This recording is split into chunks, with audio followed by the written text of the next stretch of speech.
लगेगी आग तो आएंगे कई घर जद में, यहाँ पर सिर्फ हमारा मकान थोड़ी है।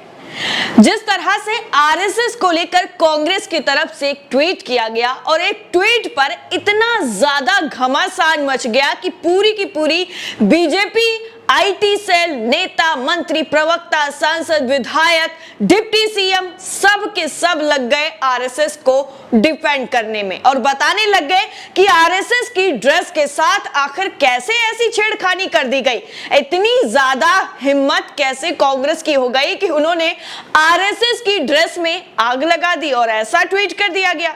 उसके बाद फिर शाम को हुई डिबेट और डिबेट में ऐसा संबित पात्रा को धोया गया, यानी बीजेपी के प्रवक्ता को सुप्रिया श्रीनेत की तरफ से, लेकिन वो उतना ज्यादा काफी नहीं था क्योंकि अभी जो असल में मुद्दा था वो तो आना बाकी था।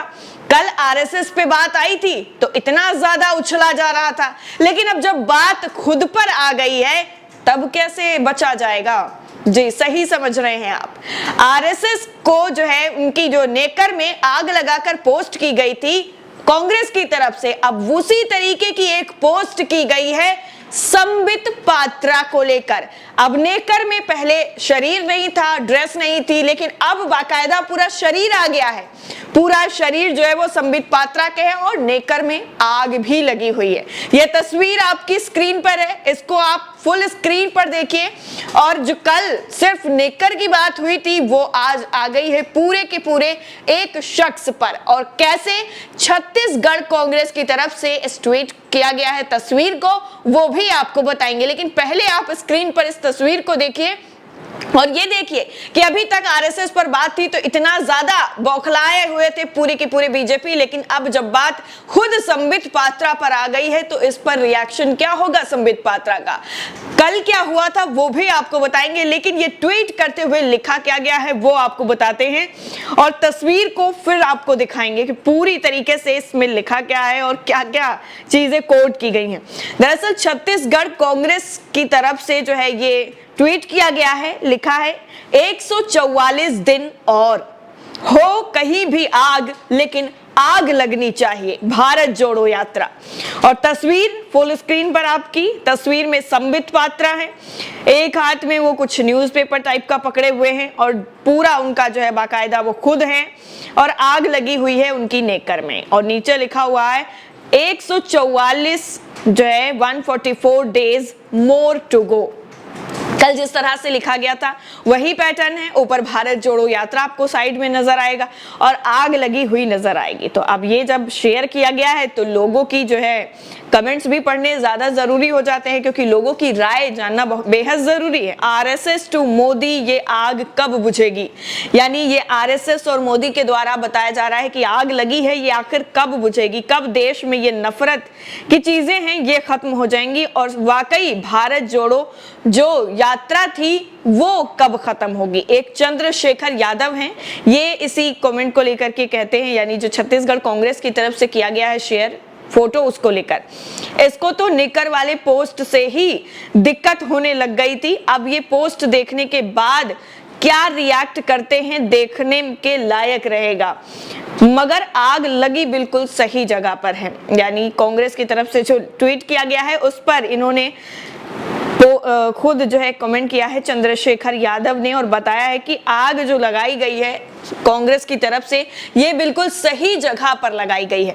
अब आपको बताते हैं कि कल क्या हुआ था। कल दरअसल कांग्रेस की तरफ से ऑफिशियल ट्वीट किया गया था एक, उसमें एक नेकर थी जो आरएसएस से मिलती जुलती थी और उसमें साइड में आग जल रही थी। उस पर बीजेपी ने इतना ज्यादा बखेड़ा खड़ा किया गया था कि कल से डिबेट पर डिबेट, बुलेटिन पर बुलेटिन, हर जगह पर सिर्फ और सिर्फ आरएसएस की नेकर और उसमें आग की जो बातें हैं वो चल रही थी, बाकी सारी चीजें साइड हो गई। लेकिन आज फिर एक ट्वीट किया गया जब संबित पात्रा को लेकर और कल जैसे सुप्रिया श्रीनेत की तरफ से उनको धोया गया था, उनको एक एक चीज जो है सामने बैठकर बताई गई थी, तब उस पर एक भी शब्द उनके मुंह से नहीं निकला था, वो भी हमने खबर आपको दिखाई थी। लेकिन इसके बाद अब संबित पात्रा क्या करेंगे।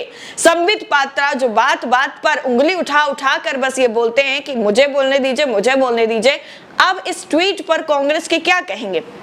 भारत जोड़ो यात्रा जो है वो पूरी तरीके से सफल होती हुई नजर आ रही है। बीजेपी कितना चाहे कि कांग्रेस की चीजों पे ना आए, कांग्रेस की उन्होंने कह दिया था कि कांग्रेस जोड़ो यात्रा जो भी है ये है यात्रा फलाना ढिमकाना, उससे हमें कोई फर्क नहीं पड़ता है, विपक्षी पार्टियां कुछ भी करें हमें उससे कोई फर्क नहीं पड़ता है। लेकिन कांग्रेस की ऐसी चीजें हैं ना, उनको ना चाहते हुए बीजेपी को कुछ ना कुछ उसमें बोलना पड़ रहा है।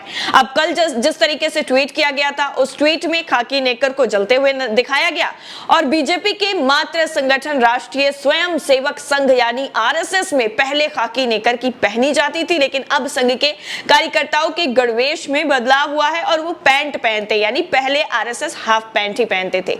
लेकिन अभी भी विरोधी राजनीतिक दलों के नेता संघ के कार्यकर्ताओं पर खाकी नेकर का तंज कसते हैं, क्योंकि नेकर जिस तरीके से पहनते थे और उसके बाद डंडे ले लेकर हाथों में चलते थे, और आरएसएस की मानसिकता पर कौन सवाल नहीं खड़े करता है। शायद ही ऐसा कोई होगा भक्त उनमें से भक्त मंडली का जो उनकी जो है मानसिकता पर सवाल नहीं खड़ा करेगा, वरना हर कोई जानता है अमेरिका में तो आतंकवादी संगठन तक घोषित किया हुआ है और उसके बाद अलग अलग देशों में अलग अलग तरीके से आरएसएस की मानसिकता है। लेकिन कल कांग्रेस की तरफ से किए गए एक ट्वीट के बाद जिस तरह से भाजपा और आरएसएस दोनों ने मिलकर एक साथ कांग्रेस को जो है खिंचाई करने की कोशिश की थी, लेकिन इन सब पर एक जो है सुप्रिया श्रीनेत भारी पड़ गई। कांग्रेस ने अपनी तरफ से लिखा था इसमें कि कदम से कदम मिलाकर ही हम अपने लक्ष्य तक पहुंचेंगे। हैशटैग में भारत जोड़ो यात्रा भी लिखा गया और तस्वीर के कैप्शन में लिखा गया कि अभी 145 दिन और बाकी हैं।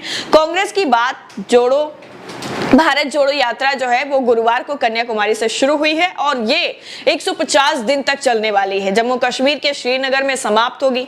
यात्रा को 5 दिन पूरे हो चुके हैं। कांग्रेस की ओर से ट्वीट किए जाने के बाद बीजेपी के राष्ट्रीय प्रवक्ता संबित पात्रा सामने आए थे और ट्वीट की तस्वीर को सामने रखकर फोटोकॉपी करवाकर, वो भी ब्लैक एंड व्हाइट नहीं, पूरी तरीके से रंगीन कॉपी कराकर प्रेस कॉन्फ्रेंस की और प्रेस कॉन्फ्रेंस के बाद भारत जोड़ो यात्रा को जो है भारत तोड़ो यात्रा और आग लगाओ यात्रा के नामों से नवाज दिया। वैसे भी नाम बदलने में और नाम नए नए देने में वाकई बीजेपी वाले खूब माहिर हैं, तो इसमें भी दे दिया भारत जोड़ो यात्रा को भारत तोड़ो यात्रा या फिर आग लगाओ यात्रा। वहीं जो है एक समाचार पत्र के मुताबिक ऐसा पहली बार नहीं हुआ जब कांग्रेस पार्टी ने ऐसा किया है, यह भी बताया गया। उन्होंने राहुल गांधी से सवाल पूछा कि क्या वो इस देश में हिंसा चाहते हैं। उन्होंने कहा कि कांग्रेस को इस तस्वीर को तुरंत अपने ट्विटर हैंडल से हटा देना चाहिए। लेकिन अभी रुकिए, अभी और एक ट्विस्ट बाकी है, क्योंकि अब जिस तरह से संबित पात्रा को लेकर के एक ट्वीट किया गया और तस्वीर में संबित पात्रा को साक्षात दिखा दिया गया है कि ये संबित पात्रा है जो है बीजेपी बताते हैं, लेकिन हैं ये आरएसएस वाले ही। और तस्वीर से कई और चीजें साफ कर दी गई हैं कि बीजेपी आरएसएस की मानसिकता पर कैसे काम करती है और आरएसएस के साथ जो उनका मात्र संगठन है उनकी मोहब्बत कितनी ज्यादा है आरएसएस के साथ, वो सब कुछ साफ है। लेकिन वाकई कांग्रेस की तरफ से भारत जोड़ो यात्रा के साथ साथ बीजेपी के प्रवक्ता पर इस तरीके से जो ये तंज कसा गया है और ये फोटो जो है पोस्ट करके ये बता दिया गया है कि कांग्रेस की यात्रा को आप किसी भी नाम से नवाज दीजिए, किसी भी नए नाम से उसको पुकारने लग जाइए, भारत तोड़ो बोलिए, आग लगाओ बोलिए, लेकिन भारत जोड़ो यात्रा का जो महत्व है, जो मोटिव है, उससे भटकने वाले कांग्रेसी नहीं है, ये उन्होंने बता दिया। और ये कह दिया साफ तरीके से कि आप जिस तरीके की राजनीति कर रहे हैं, जिस तरह की मानसिकता पर आप चल रहे हैं, वो अब उजागर हो चुकी है, उससे जनता वाकिफ हो चुकी है, जिससे आप अब बच नहीं सकते हैं। और भारत जोड़ो यात्रा कितनी ज्यादा सफल होती है कि नहीं होती है, इसका अंदाजा आप इन सारी घटनाओं से लगा सकते हैं कि ना चाहते हुए भी बीजेपी कांग्रेस की भारत जोड़ो यात्रा की चर्चा करने पर मजबूर हो गई है। इस पूरी रिपोर्ट को लेकर आपकी राय क्या है, कमेंट सेक्शन में जरूर बताइएगा। बाकी सारी अपडेट के लिए लगातार हमारे साथ बने रहिए। जय हिंद।